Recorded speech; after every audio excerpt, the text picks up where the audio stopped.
Hello guys, আসসালামু আলাইকুম। তো গাইস, আজকে আরিয়ানের শখের বাগানে নতুন ফুলের চারা রোপণ করা হবে। তো গাইস দেখুন, সেটি আজকে আমি আপনাদের সাথে শেয়ার করছি। দেখুন, প্রথমে আমার হাতে যে গাছটি রয়েছে এটি হলো পাথরকুচি ফুল গাছ। তো গাইস দেখুন, এই যে শিকড় শুদ্ধ তুলে আনা হয়েছে। এই ফুল গাছটি আজকে আরিয়ানের নতুন শখের বাগানে যুক্ত করা হবে।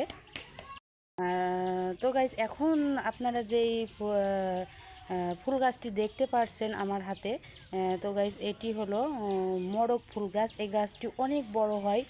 তো গাইজ, এখন আপনারা আমার হাতে যে ফুল গাছটি দেখতে পাচ্ছেন এটি হলো বুতাম ফুল গাছ। এই ফুলটি নাকি বুতামের মতো দেখতে। এই ফুলটি গোলাপি রঙেরই হয়। তো গাইস এই ফুল গাছগুলো এখন আরিয়ানের শখের বাগানে লাগানো হবে।